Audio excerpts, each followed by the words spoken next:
Hiya, so it's been a couple of months since I last made a video, and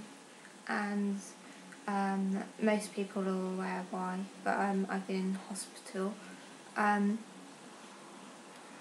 Things got really out of hand, and I acted on one of the obsessions that I'd had for a while. Really did something very stupid, and I stabbed myself in my stomach, and yeah,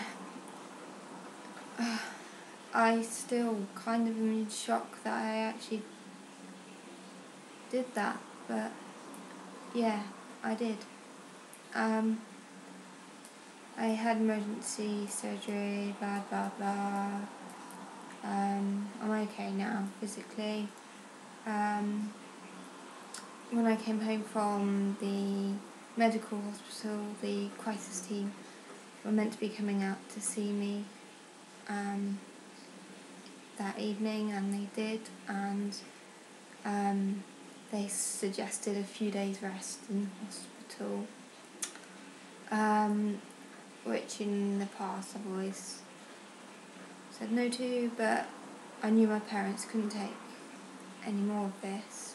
I'm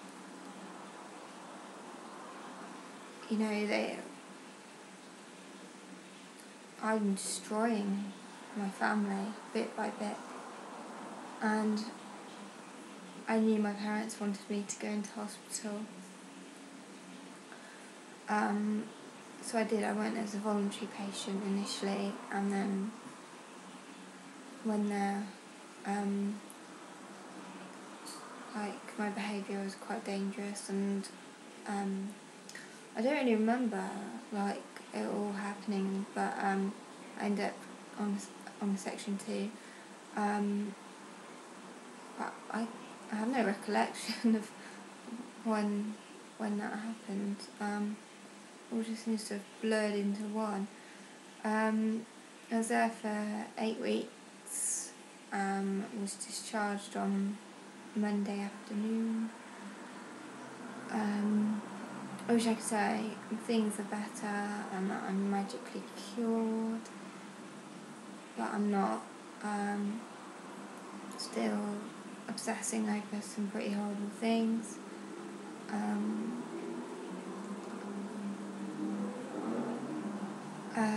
Obviously, it was my birthday whilst I was in hospital, and I had plans to commit suicide on my birthday. Obviously, that wasn't able to happen. So, yep, still here. Whilst in hospital, my self-harming carried on, and I was sent from the acute ward to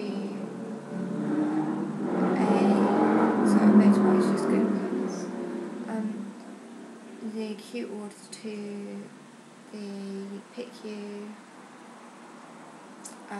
which was about a 40-minute drive away. That was very difficult. I found that very hard because I'd never been under them conditions before, and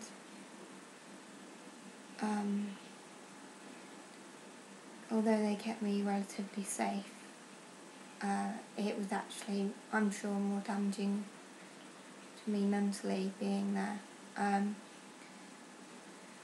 So after a week there, I was transferred to another acute ward as a temporary measure until my local hospital had a bed back. So I was there for a day and a half, and then came back to the original hospital.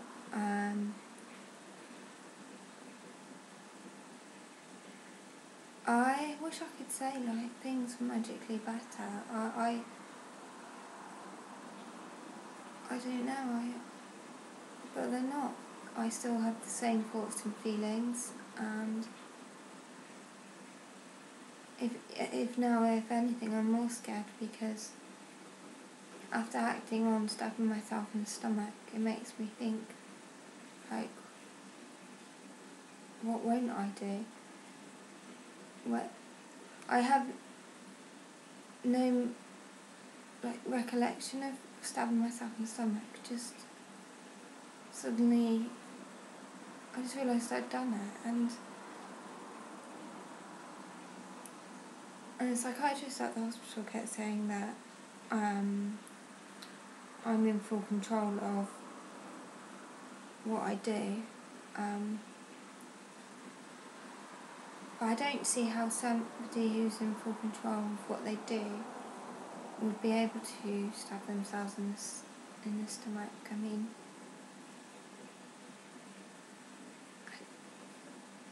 and I don't remember doing it. I just suddenly realised I'd done it, and I had a scalpel protruding from my stomach. I don't know. Anyway, so I've got a new care coordinator, and also I have got a crisis team for 2 weeks.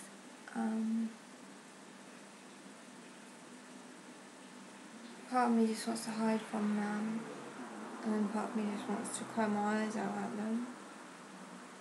So kind of went for the crying at them today option.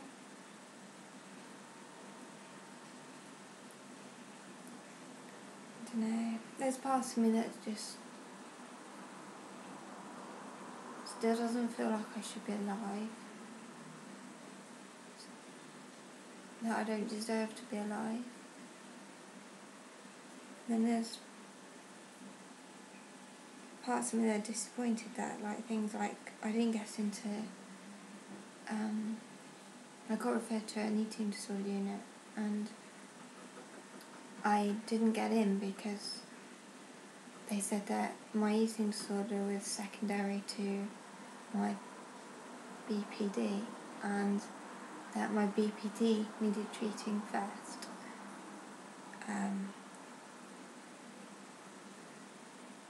But the problem is there's up to a year's waiting list for dialectical behavioural therapy, which is what I require for my BPD.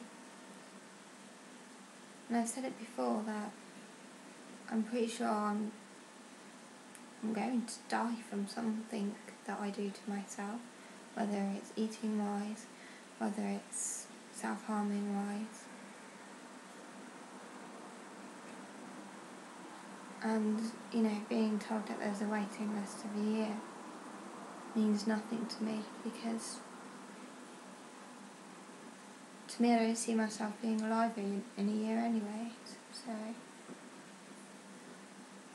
kind of just feels like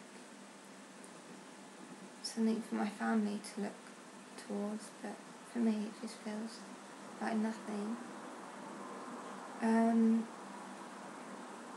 I did start art therapy whilst I was in hospital, and I found that quite useful actually, and they're going to try and arrange for me to do it as an outpatient.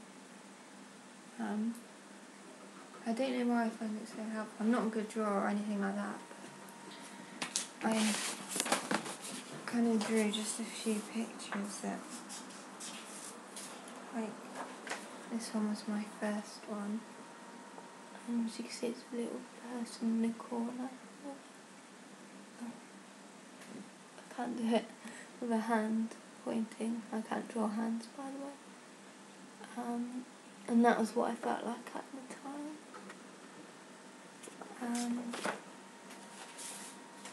And there's this one, which is a candle in the dark, and then there's me in the corner, just too scared to go to the light, maybe. I'm not quite sure what it means, but it just kind of came out. There's enough.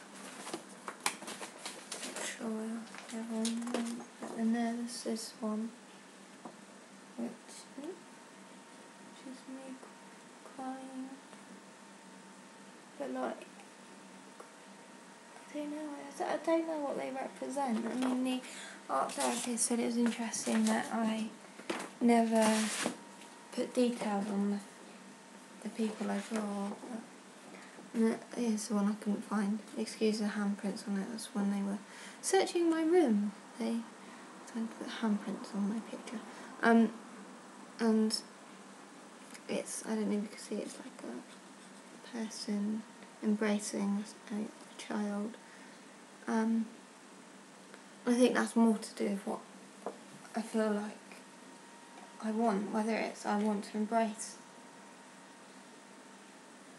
my childhood, I don't know.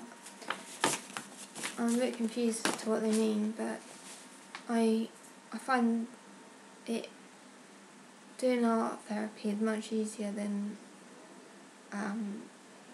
just sitting and talking to somebody, and you know, I'm quite surprised as to what came out of me. I didn't have to think about these things, they just almost just drew themselves. I mean, like I say, I'm far from an artist. But I don't think it really matters with art therapy because it's what it represents rather than what you've actually drawn, I think. Yeah.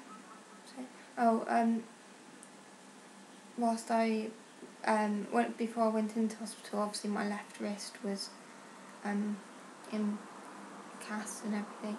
That's actually doing really, really well, and my thumb's doing brilliantly, and I'm very lucky.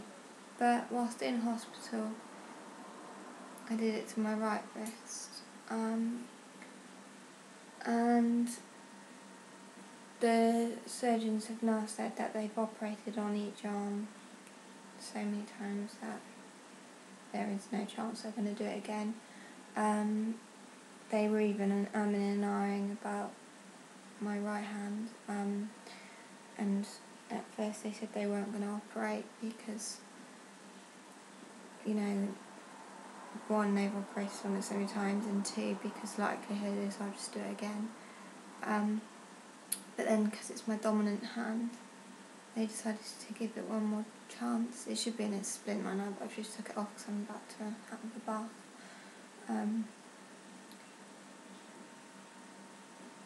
So, yeah, again, you know, I feel like, you know, the psychiatrists at the hospital kept saying that I'm in full control of my actions, but, you know, I could leave myself permanently disabled, and I don't think anyone that's in control of their actions would do that. But then maybe it's just me trying to blame, you know, trying not to take the blame. I don't know, maybe I am in full control of it all and I'm just kidding myself, and I just don't know. Anyway, yeah. Oh, I hope you like my screen divider, by the way. It was a gift from my parents for my birthday. Yeah, because I really love the Chat Noir picture. So, yeah, it's a big room divider, so, yeah. Okay, I hope you're all well, or as well as can be expected, and take care, and I'll try and be a bit more jolly maybe next time. But at least I didn't cry, that's the main thing. Yeah. Okay, take care, bye.